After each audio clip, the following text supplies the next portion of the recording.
Hey, black boy with the mop, get over here! Craig Dutton threw a bag of trash straight at Byron Johnson's chest. Food scraps and coffee grounds splattered across his shirt. There. That's where you belong. In the garbage. In the garbage. Byron brushed the filth off slowly, eyes steady. Yes, sir. Craig stepped closer, finger jabbing Byron's chest. Don't yes sir me, boy. You stink. This whole floor stinks because of you. Know why? Because they keep hiring trash to clean trash. Silence. Everyone watched. Nobody breathed. Byron knelt, picked up the trash with bare hands. I'll take care of it.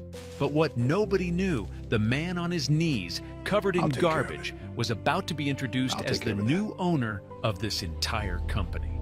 And every face in that room was about to drain white. Yeah, that's where it starts. Let's get into the story. The Ballantine Hotel, Presidential Suite, 14th floor. Charlotte's skyline glowed pink through floor-to-ceiling windows. Dawn was just breaking. Byron Johnson stood in front of the bathroom mirror. 52. Tall. Broad shoulders. Salt and pepper hair cropped close. The kind of man who filled a doorway without trying. But this morning, he wasn't dressed like a man worth $2.3 billion. Faded khakis, a plain gray polo shirt, beat-up work boots from a thrift store. He looked at himself and almost smiled. He looked exactly like what he used to be, a janitor. His phone buzzed on the marble countertop. Byron, it's Arthur. Everything's set. Your name is on the maintenance roster as of 6 a.m. Badge is waiting at the service entrance. Nobody on the executive floor knows. Not one soul. Arthur Whitfield, 60 years old, the outgoing interim CEO of Greystone Properties. He'd been running the company since the last CEO resigned in a financial scandal 4 months ago. Now, Greystone belonged to Byron, all $680 million of it. The acquisition papers sat in a leather briefcase on the hotel desk. Good, Byron said. I'll be there by 6:45. Are you sure about this? You could walk in the front door. Announce yourself. Take the corner office. Byron looked at the work boots on the carpet. Arthur, I've bought 11 companies in 20 years.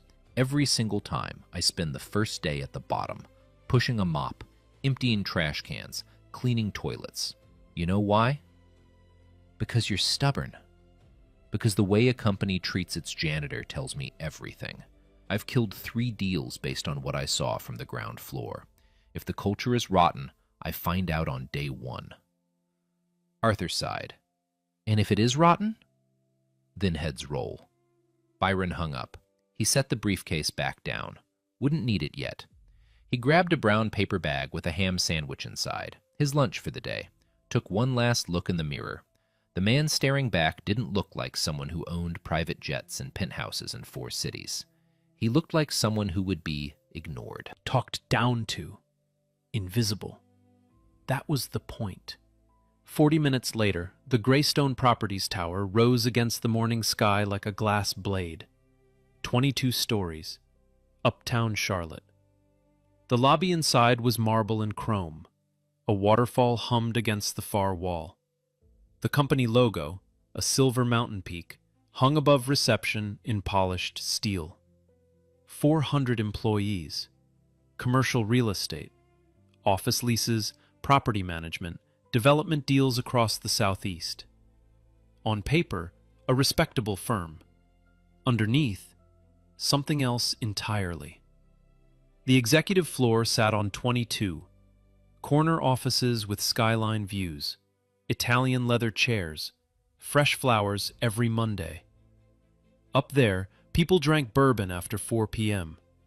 The lower floors were a different world. Fluorescent lights that buzzed and flickered, carpet stained from years of neglect, break rooms with coffee machines nobody cleaned, and the janitorial staff, mostly black, mostly Latino, moved through the building like ghosts. They came before dawn, left after dark, cleaned the toilets, mopped the floors, emptied the trash. Not once did anyone on the executive floor learn a single one of their names. 6:45 a.m., Byron walked through the service entrance. Narrow hallway, gray concrete walls. The smell of bleach and industrial soap hit him immediately. The facilities manager barely looked up from his clipboard. "New guy? Johnson?" "That's me." He handed Byron a lanyard. "Maintenance, B. Johnson." A ring of keys. A yellow mop bucket on wheels. 22nd floor, executive level. Empty trash, mop halls, clean bathrooms. Stay out of people's way. Don't talk unless spoken to. Byron clipped the lanyard to his shirt. Understood. He pushed the mop bucket toward the service elevator. The wheels squeaked against concrete. The doors opened with a tired groan. He stepped inside. Pressed 22. The doors closed. Byron stood alone. The fluorescent light flickered once, then held steady. Employees would start arriving in about an hour. And when they did, Byron Johnson, billionaire, CEO, owner of this entire building, would be on his knees scrubbing their floors. The only question was, what would they do when they saw him? 8:15 a.m. The executive floor came alive. Elevators chimed. Heels clicked against marble. The smell of fresh coffee drifted from the break room. Voices filled the hallway. Monday morning small talk, weekend plans, complaints about traffic on I-77. Byron was already on his knees. He'd been scrubbing the baseboard along the main corridor for 30 minutes. His hands smelled like pine cleaner. His knees ached against the hard floor. A yellow, wet floor sign stood behind him like a little flag nobody noticed. People walked past. Dozens of them.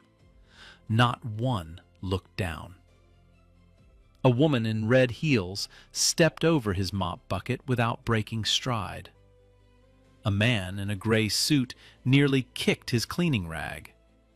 Neither said excuse me. Neither said anything. Byron kept his head low. His notebook sat in his back pocket.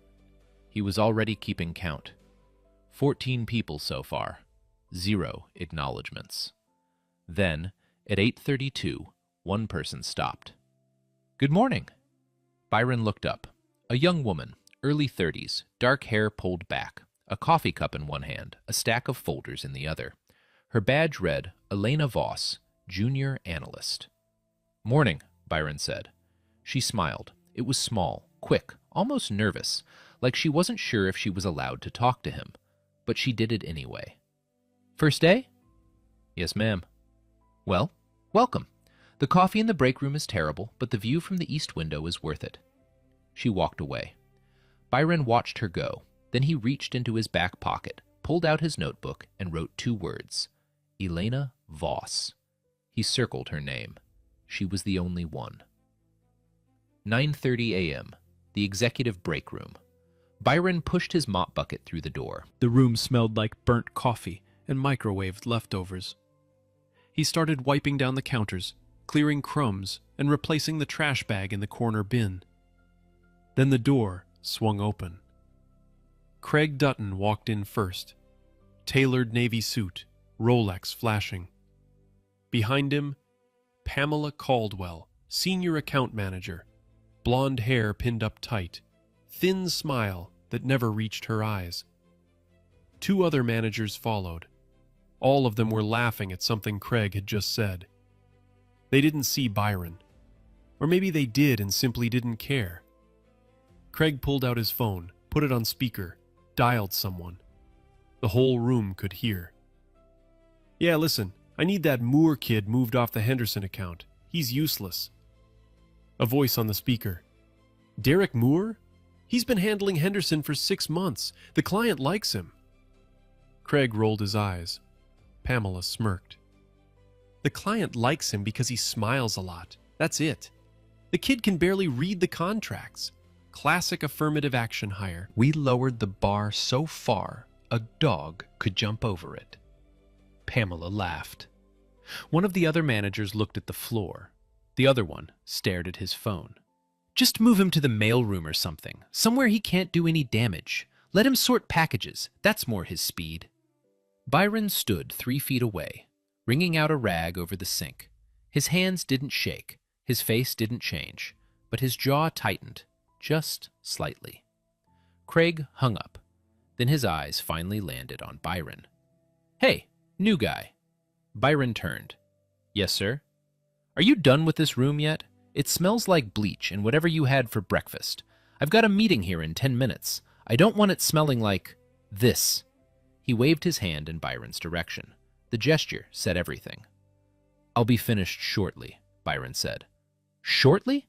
How about now? Move faster and take that bucket out of here. It's disgusting." Byron picked up the bucket, headed toward the door. Craig called after him. And next time, use the service hallway. I don't want maintenance people wandering through the executive floor like they own the place. Pamela whispered something to Craig. They both laughed.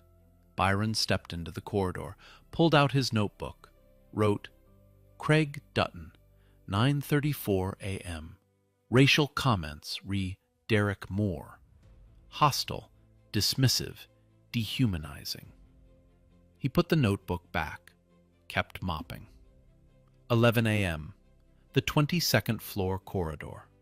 Byron was emptying trash cans, methodical, quiet, bin by bin, cubicle by cubicle. He tied off each bag, dropped it into the rolling cart, and replaced the liner. His movements were practiced, muscle memory from years ago, from a life most people in this building couldn't imagine. Then he heard heels, fast, coming his way. Pamela Caldwell appeared at the end of the hallway. She was carrying a large white trash bag, stuffed full, bulging at the seams. Shredded documents, food containers, wet coffee filters leaking brown liquid down the side. She walked straight toward Byron, didn't slow down. "Hey, janitor, catch!" She held the bag out at arm's length, then let go. It hit the floor at Byron's feet. The bag split open on impact. Coffee grounds sprayed across the freshly mopped tile. Banana peels, soggy napkins, half-eaten yogurt. A pool of brown liquid spread across the white floor like a stain. Pamela looked down at the mess, then back up at Byron. She tilted her head. "Oops, guess you've got more work to do. That is what you're here for, right?" She smiled, not with warmth, with power. 3 employees stood nearby. One, a young man at a cubicle, froze with his hand on his mouse. Another woman turned her chair away. Elena Voss, 10 feet down the hall, looked up from her desk. Her face went tight. Her fingers gripped the edge of her folder, but she didn't speak. Nobody spoke. Byron looked at the mess at his feet. Coffee grounds soaking into his work boots, the smell of rotten banana thick in the air. He got down on his knees, and he started picking it up, piece by piece, with his bare hands. Coffee grounds squeezed between his fingers. Yogurt dripped from a crushed container onto his wrist. Pamela watched for a moment, satisfied. Then she noticed the notebook sticking out of his back pocket. "What's that? Are you writing a complaint?" She laughed. "Good luck. HR works for us, sweetheart." She turned on her heel and walked away. Her heels clicked a steady rhythm down the marble hallway. Click, click, click. Getting quieter. Gone. Byron stayed on his knees. He finished picking up every piece of garbage, wiped the floor clean, tied the torn bag into a new one. Then he stood up, pulled out the notebook, wrote, "Pamela Caldwell, 11:02 a.m. Deliberate, targeted, witnesses present." He slipped the notebook back into his pocket and pushed the cart to the next bin. His face showed nothing, but inside, the data was building. 11:20 a.m. The service elevator. Byron pressed the button. The doors groaned open. Inside, a young black man in a navy polo was leaning against the wall. Badge: Derek Moore, mailroom. Derek looked at Byron's stained shirt, the coffee grounds on his boots. His eyes softened. First day? That obvious? Derek almost smiled. Yeah, man, I can tell. Let me guess. They already got to you. Byron stepped inside. The doors closed. The elevator hummed downward. What do you mean? Derek shook his head slowly. Craig Dutton and Pamela. They run this place like it's their personal kingdom. Anyone who doesn't look like them gets treated like dirt. How long has this been going on? 4 years for me. But it's been like this way before I got here. Craig's gotten 3 maintenance workers fired in the last year alone. All black. All for insubordination. You know what insubordination means around here? It means you looked him in the eye. Byron was quiet for a moment. Anyone report it? Derek let out a short, bitter laugh. To who? Sandra Cole in HR? She buries everything. She's Craig's safety net. Complaints go in, nothing comes out. One guy, Terrence, filed a formal grievance last March. Gone the next week. No explanation. Just gone. The elevator stopped. Doors opened. Derek looked at Byron straight. Look, man, I'm telling you this because I wish somebody told me on my first day. Keep your head down. Don't make eye contact with Craig. Don't talk back. Don't write anything down. Just survive. That's all any of us do here. Byron held the door with one hand, looked Derek in the eye. I appreciate you telling me the truth. Derek nodded and stepped out. Byron stayed in the elevator. The doors started to close. Just before they shut, he said, quietly, almost to himself, not for long. 12:15 p.m. The 22nd floor was buzzing with lunch hour energy. The smell of takeout Chinese food drifted through the corridor. Someone microwaved fish in the break room. Phones rang. Printers hummed. Byron was mopping the hallway outside the main conference room. Slow, steady strokes. The gray water in his bucket had turned almost black. He'd been working for nearly 6 hours straight. No break. No lunch. Nobody had offered him either. His back ached. His knees throbbed. His shirt still smelled like coffee grounds from the trash bag Pamela had thrown at him an hour ago. But his notebook was filling up. Every name, every time, every word. Then he heard Craig Dutton's voice coming down the corridor. Loud, confident, getting closer. Craig wasn't alone this time. Beside him walked Tom Weaver, head of building security. Buzz cut, broad chest. A walkie-talkie clipped to his belt that crackled with static every few seconds. Behind them, Pamela Caldwell, arms crossed. A smile was already forming on her lips, like she knew what was coming. Craig stopped directly in front of Byron, feet planted wide, arms crossed. He looked down at Byron, the way a man looks at something stuck to the bottom of his shoe. Put the mop down. Byron stopped mopping, looked up. There's been a report, Craig said. He didn't say it to Byron. He said it loud, loud enough for the entire hallway to hear. Heads turned in cubicles.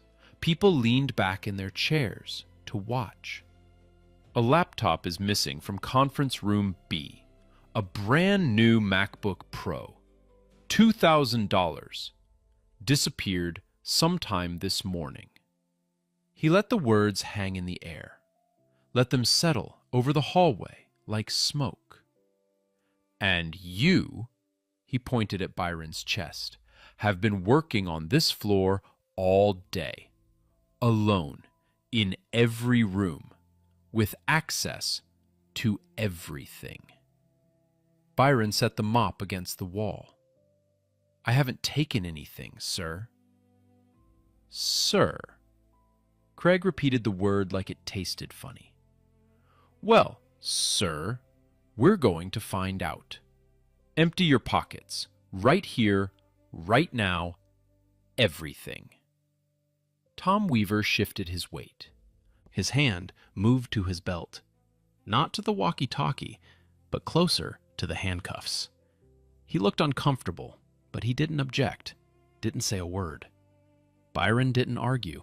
He reached into his pockets slowly, placed each item on the hallway table, one at a time. A worn leather wallet, a cell phone, the small notebook, a ring of building keys, a ballpoint pen. Craig snatched the wallet, opened it. His fingers flipped through the billfold like he was sorting mail. Then he stopped. His eyes went wide for half a second. He pulled out a black American Express card, the Centurion card, titanium, the one you can't apply for, you get invited, the one with no spending limit. Craig held it up between two fingers, turned it slowly in the fluorescent light. Well, well, well, what do we have here?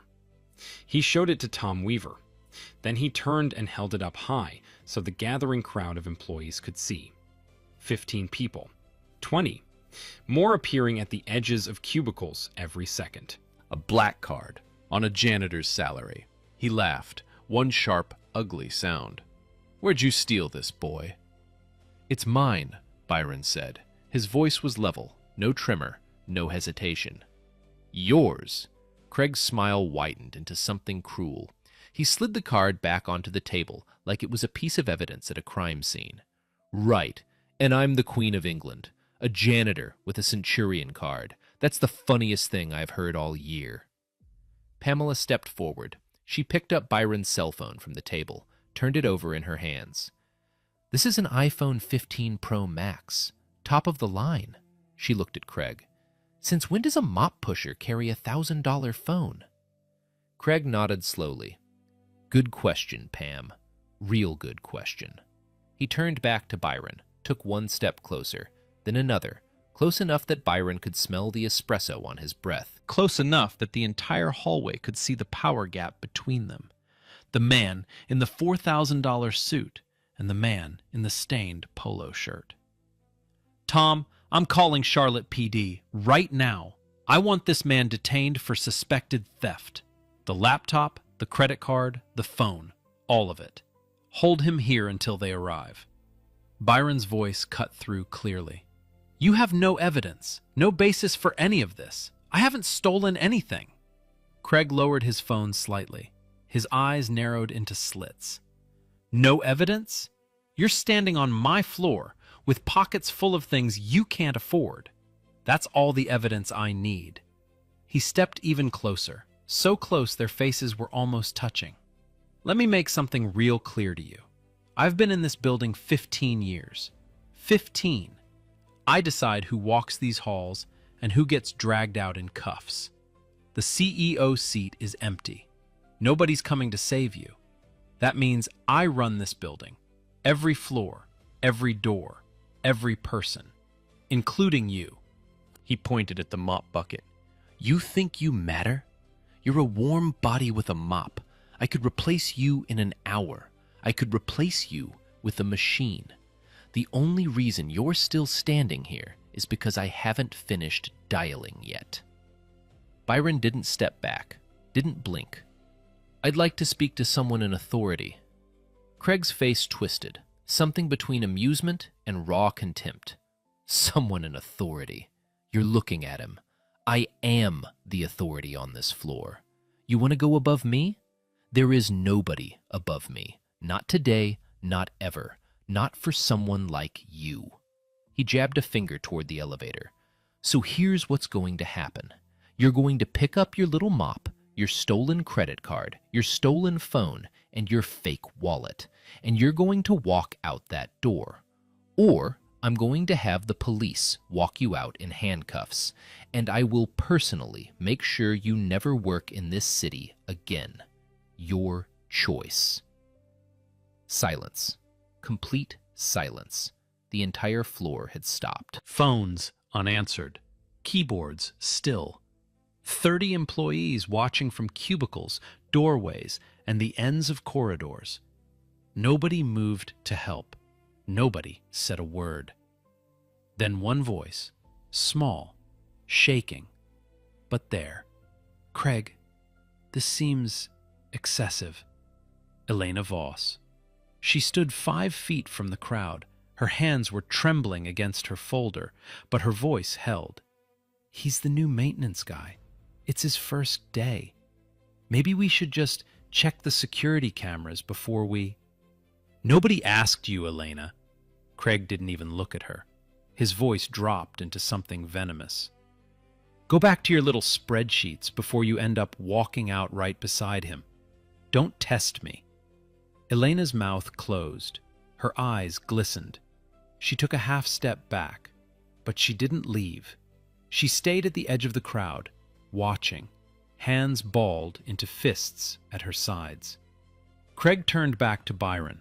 The phone was still in his hand. His thumb hovered over the call button. Last chance, mop boy. Walk out on your feet or get carried out on your back. I don't care which. Byron didn't move. His feet were planted. His hands hung at his sides. His breathing was steady, almost unnervingly steady. I'm not leaving. Something shifted in Craig's face. The performance was over. The amusement was gone. What replaced it was cold, flat, animal anger. He reached down and grabbed the mop from Byron's bucket, gripped the wooden handle with both hands, and shoved it hard into Byron's chest.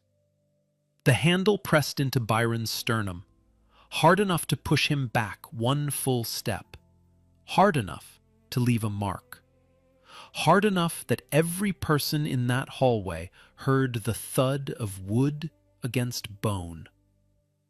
I said, "Get out." The hallway gasped. A woman covered her mouth. Someone whispered, "Oh my God," from behind a partition. Tom Weaver's hand finally went up. Craig, come on, maybe we should...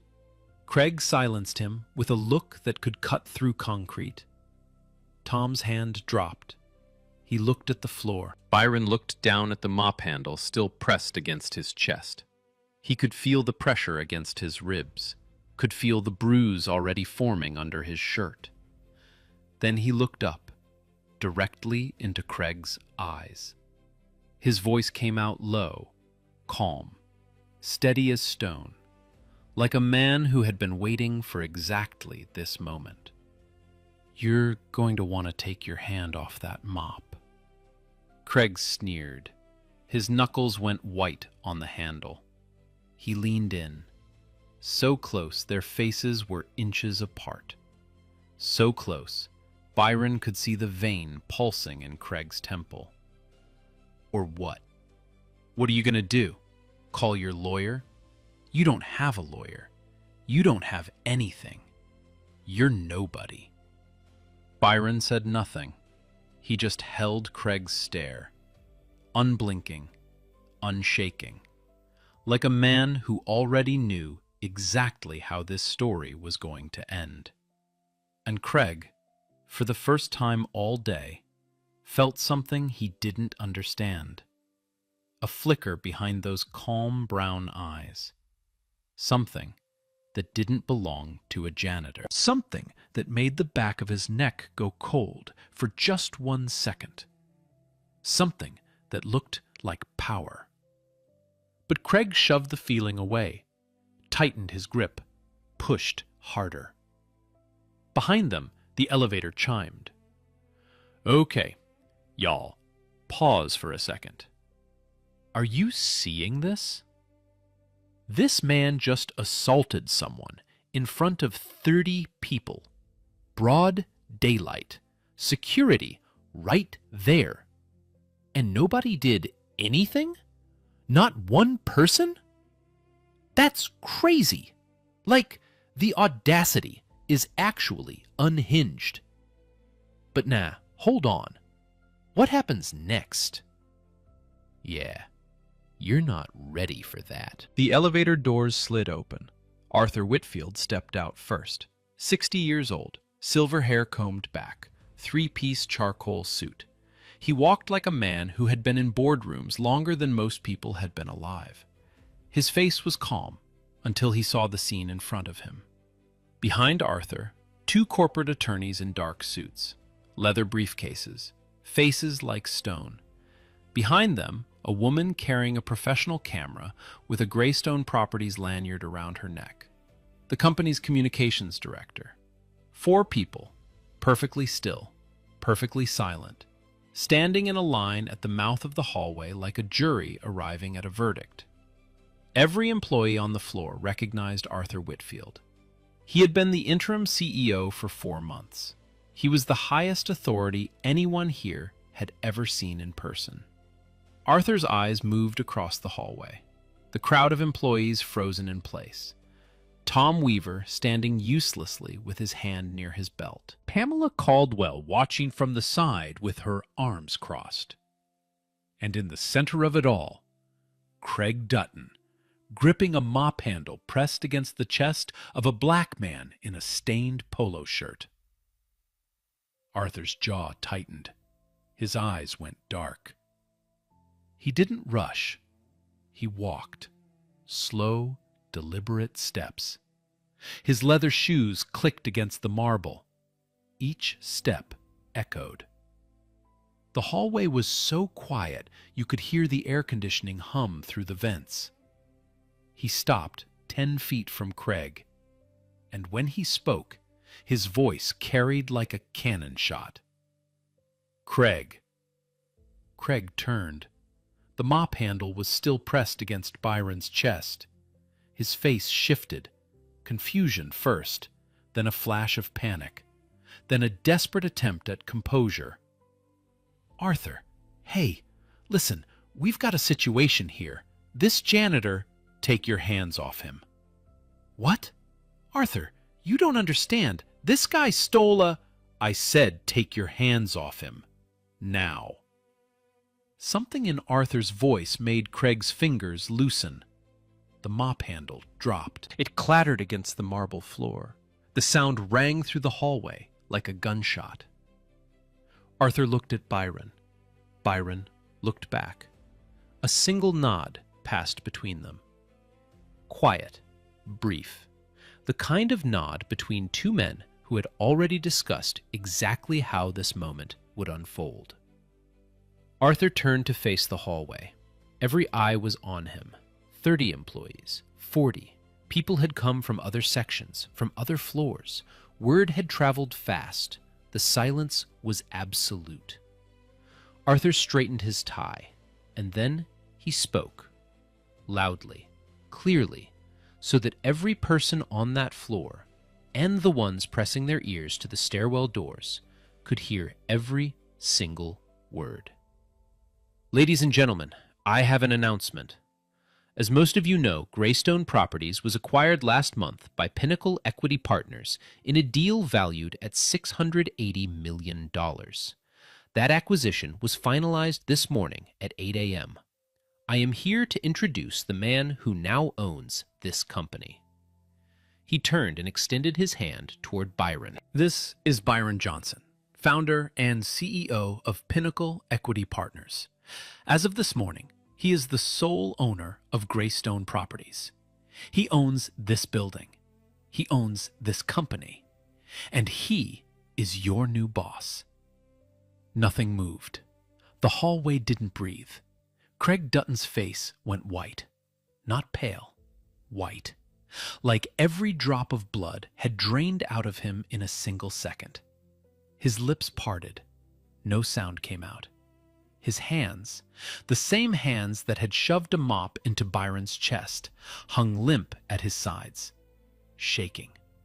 Pamela Caldwell stumbled backward 1 step. Her coffee mug slipped from her fingers.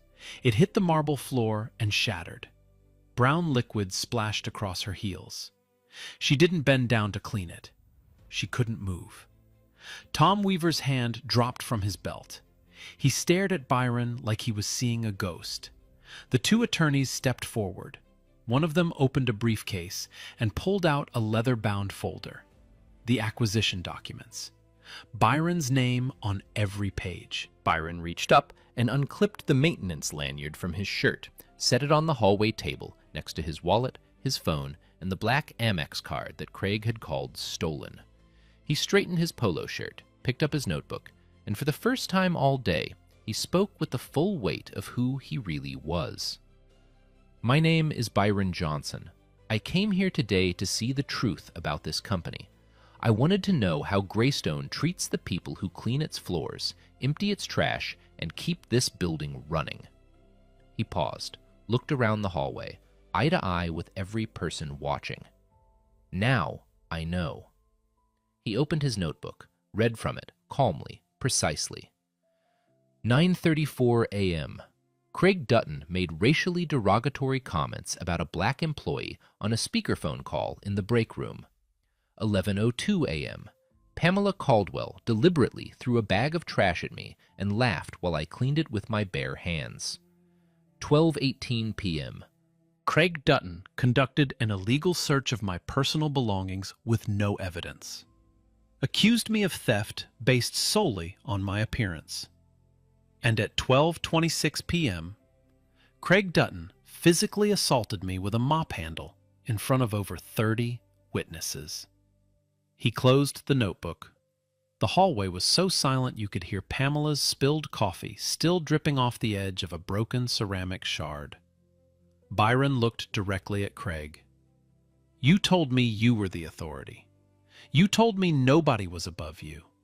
You told me I was nobody. He took one step forward. I am the man who signs your paycheck. And as of this moment, your career at this company is over. Craig Dutton's mouth opened, then closed, then opened again, like a fish dropped on hot concrete. Mr. Johnson, this was a misunderstanding. I didn't know. You thought what? Byron didn't yell. His voice was quiet. That was what made it terrifying. You thought I was just a black man with a mop, and because of that, you decided I was a thief. Nobody. Something to throw trash at. Craig's arrogance was gone. The Rolex on his wrist suddenly looked ridiculous. His hands trembled so hard he shoved them into his pockets. Please, I have a family. 15 years I've been here. I'll apologize. I'll do whatever. Byron turned to his attorney, nodded once. The attorney stepped forward. Mr. Dutton, you are suspended effective immediately. Your access is revoked. Security will escort you out. You will be contacted within 24 hours regarding termination and potential criminal charges for assault. Craig looked around the hallway, desperate, searching for an ally, anyone. Nobody met his eyes. The same colleagues who laughed at his jokes all morning now stared at the floor. 2 security guards flanked him. Sir, your badge. Craig fumbled the lanyard off his neck. His hand shook so badly the badge nearly hit the floor. They walked him toward the elevator. He turned his head as he passed a group of managers. Guys, come on. You know me. Tell them. Silence. Eyes down. The elevator doors opened. Craig stepped inside. The doors closed. Gone. Byron turned to Pamela Caldwell. She stood in a puddle of her own spilled coffee, broken ceramic at her feet, face the color of chalk. Miss Caldwell, what you did with that trash bag was not an accident. It was targeted, deliberate. You believed there would be no consequences. Suspended immediately, escorted out, legal review pending. Pamela's lip quivered. Nothing came out. She clutched her purse like a shield and walked toward the elevator on legs that barely held her. Nobody followed. Nobody said goodbye. Byron found Sandra Cole next, head of HR, standing in her office doorway, gripping a stack of folders, knuckles bone white. Ms. Cole, multiple complaints of discrimination buried under your watch. silenced, destroyed. Sandra rushed forward. Mr. Johnson, I can explain. The previous CEO instructed me to. Byron's attorney took the folders from her hands. We'll review those. Your badge, please. Administrative leave, effective now. Sandra's chin trembled. She placed her badge on the table without another word. 3 down. The hallway was still frozen. Then Byron found Elena Voss, standing at the edge of the crowd, tears running silently down her cheeks. He walked toward her. The crowd parted. You were the only person who said good morning to me today. The only one who tried to stop what was happening. He pulled out his notebook, opened it, held it up so she could see. Her name circled. A note beside it. Good character. Keep. A sob escaped her. I should have done more. I should have. You did more than anyone else in this building. I saw it. I wrote it down. He closed the notebook. I'm restructuring leadership. I'd like you to be considered for a management role. Elena couldn't speak. She nodded. Tears falling onto her folder. Byron turned toward the end of the hallway. Derek Moore stood half-hidden behind a partition, mailroom badge around his neck, eyes wide. Byron walked over, extended his hand. Derek shook it slowly, like he wasn't sure it was real. You told me the truth in that elevator. You tried to protect me. That makes you braver than every executive on this floor. Your testimony will matter, and you have my word. No retaliation. Not ever. Derek's eyes glistened. He nodded once, firm, the nod of a man who had waited 4 years to be seen. Byron stepped back, looked down the hallway one last time. Shattered coffee mug, wet floor. The mop was still lying where Craig had dropped it. He straightened his stained polo shirt and walked toward the corner office with the empty nameplate. It wouldn't be empty for long. The story didn't end when Craig Dutton walked into that elevator. It was just beginning. Within 48 hours, Byron's legal team had turned the 22nd floor into a war room. 3 attorneys, 2 investigators, 1 forensic HR auditor flown in from New York. They took over the main conference room, the same room where Craig used to hold court, and began pulling every file, every email, every complaint record Greystone Properties had buried over the past 5 years. What they found made Byron's single day on the floor look like a preview. 14 formal complaints of racial discrimination, all filed against Craig Dutton, all routed through Sandra Cole's HR department. Not one had been investigated. Not one had resulted in any action. Every single complaint had been stamped resolved, no further action, and filed away in a locked cabinet in Sandra's office. 8 minority employees, 6 black, 2 Latino, had been terminated in the past 3 years. Every one of them had either filed a complaint or been named as a witness in someone else's complaint. The termination reasons were identical across the board: performance issues or insubordination. No documentation, no warnings, no performance reviews, just gone. One of them, a maintenance worker named Terrence Crawford, had filed a formal grievance against Craig in March of the previous year. He described being called racial slurs in the break room, being told he smelled like the subway, being forced to clean Craig's personal office on his hands and knees while Craig sat at his desk and watched. Terrence was fired 7 days after filing. His grievance disappeared from the system entirely. Sandra Cole's signature was on the termination form. Byron's attorneys compiled everything into a 200-page report. They referred the criminal matters to the Charlotte-Mecklenburg Police Department on the 3rd day. The assault charge came first.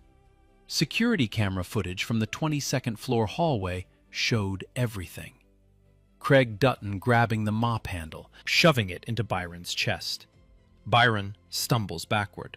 The footage was crystal clear. 4 different camera angles, time-stamped, and backed up on the building's server before anyone could think about deleting it. Craig was arrested at his home on a Thursday morning, 7 a.m. 2 officers at his front door. His wife watched from the upstairs window as they put him in the back of a cruiser. The charge? Simple assault and battery.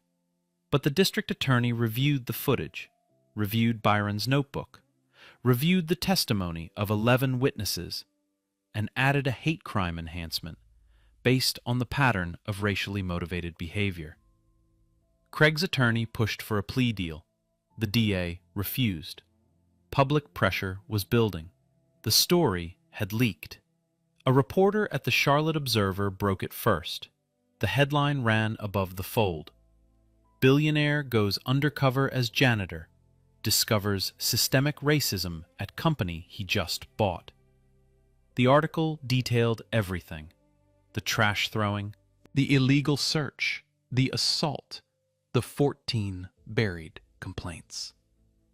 By noon that day, the story had gone national. CNN picked it up, then MSNBC, then Fox, then every major news outlet in the country.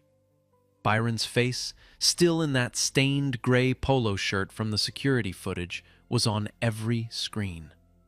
The image of him kneeling on the floor, picking up garbage with his bare hands while Pamela Caldwell watched and laughed, became the defining photograph of the story.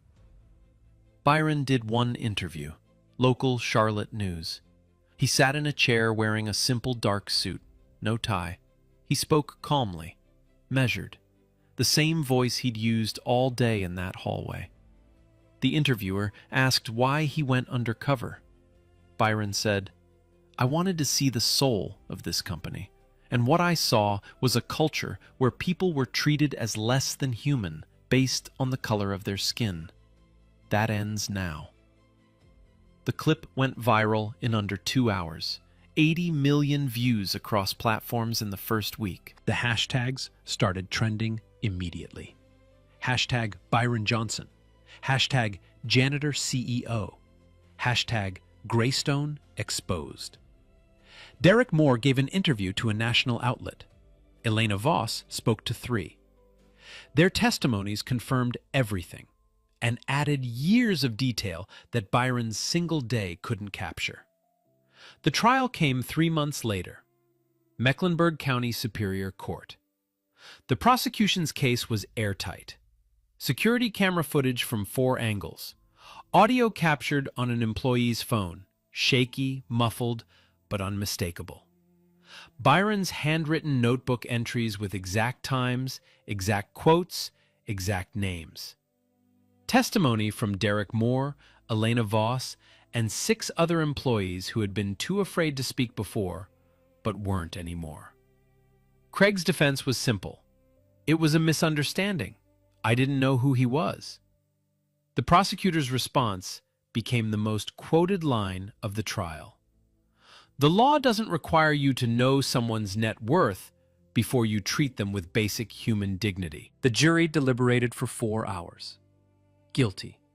Assault with hate crime enhancement. The judge sentenced Craig Dutton to 18 months, 12 suspended, 300 hours of community service, mandatory racial sensitivity training, and a permanent bar from holding any supervisory position in any company. His name would be on the record forever. Craig stood in the courtroom when the verdict was read. He didn't speak. His wife wasn't there. She had filed for divorce 2 weeks earlier. The civil consequences came next, fast and heavy. Pamela Caldwell was terminated for cause. She filed a wrongful termination suit. It was dismissed in under a week when Byron's attorneys submitted the security footage of her throwing the trash bag. The judge didn't even allow oral arguments. Sandra Cole was terminated and reported to the North Carolina State Labor Board for professional misconduct. Her HR certification was revoked. She issued a public apology through her attorney. 4 sentences long. The internet dismissed it before lunch. And Byron didn't stop there. His legal team filed a civil rights class action on behalf of the 8 wrongfully terminated employees. The case settled in 60 days. $4.2 million total. Each former employee received back pay, damages, and a written offer of reinstatement at Greystone Properties. 5 of them accepted. Terrence Crawford, the maintenance worker who had been fired for filing a grievance, received the largest individual settlement. He returned to Greystone on a Monday morning. Byron met him at the front entrance, shook his hand, walked him to his new position, facility supervisor, executive floor, the same floor where he'd once been forced to clean on his hands and knees. 6 months later, the Greystone Properties lobby looked the same. Marble floors, chrome walls, the Silver Mountain logo above the reception desk. The waterfall is still humming against the far wall, but everything underneath had changed. Byron Johnson walked through the front entrance at 8 a.m. on a Monday morning. Tailored charcoal suit, no tie. The same calm eyes, the same steady walk. But this time, people saw him. "Good morning, Mr. Johnson." "Morning, Mr. Johnson." He nodded to each one, stopped near the elevators. A janitor was mopping, a young black man in a clean uniform with the company logo stitched on the chest. New uniforms. Byron had ordered them in the first week. "Morning, Darnell. How's the night class going?" Darnell looked up, smiled. "2 more semesters, sir. Accounting." "Good. Let me know if you need anything." Byron shook his hand, kept walking. This was the new Greystone. Every janitorial and maintenance worker had received a 40% raise. They were included in company-wide town halls for the first time. An anonymous reporting system sent complaints directly to an independent third-party firm. Mandatory anti-discrimination training every quarter. No exceptions. Elena Voss now held the title of Director of Client Relations. 2 promotions in 6 months. Her department had the highest client retention rate in the company. Derek Moore had transferred out of the mailroom into operations. Greystone was covering his full tuition for a business degree at UNC Charlotte. On weekends, he volunteered as a mentor for at-risk youth in West Charlotte. And then there were the ones who didn't make it. Craig Dutton served his sentence, filed for personal bankruptcy after. Legal fees wiped him clean. His wife finalized the divorce while he was inside. He applied for 3 jobs in the first month. All 3 rejected him. His name was permanently linked to the story. Every Google search, every background check, every interview that ended with silence. Pamela Caldwell couldn't find work anywhere in North Carolina. Her name had become shorthand for workplace cruelty. She reportedly moved out of state and enrolled in a community outreach program. Sandra Cole lost her HR certification permanently, retired early, issued a public apology through her attorney. The internet dismissed it before lunch. Byron held a company-wide meeting on a Friday afternoon. 400 employees in the main atrium. He stood at a podium with no notes. He told them about his first job. 19 years old. Janitor at a university in Maryland. Mopping fraternity floors. Cleaning vomit at 3 a.m. Picking up beer cans students threw at his head. One night, a senior executive saw Byron emptying trash and said, without hesitation, "People like you don't belong in buildings like this." Byron paused. The atrium was silent. That sentence became the engine of my entire career. I built Pinnacle Equity Partners to prove that man wrong. Not with words, with results. He leaned into the microphone. The measure of this company will never be our quarterly earnings. It will always be how we treat the person holding the mop. The atrium erupted. 400 people on their feet. Elena was crying again. Derek stood in the back row, arms crossed, nodding slowly. Darnell leaned on his mop handle near the lobby, grinning. Byron walked back through the lobby, the same lobby where trash had been thrown at his chest, where he'd been told to know his place. He stopped, looked down at the marble floor. Clean, polished, reflecting the morning light. He almost smiled. Look, I know it's fiction, but real talk? This one kinda messed with me. 'Cause that humiliation Byron felt? Yeah, I've seen that. You've seen that. We all have. And most of the time, nobody does anything. No twist, no justice, just silence. And yeah, that part right there, that's what sticks with me. So here's what I want to leave you with. Respect shouldn't depend on a job title, shouldn't depend on net worth, and it damn sure shouldn't depend on skin color. The real test of who you are is how you treat people when you think nobody important is watching. Because somebody is always watching.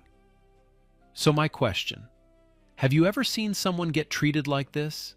And did you stay silent or did you speak up? Drop your story in the comments. If this hit you in your chest, smash that like button. Share it with someone who needs to hear it. And if you're new here, subscribe. We tell stories like this every week. Stories where justice isn't just a wish, it's a promise.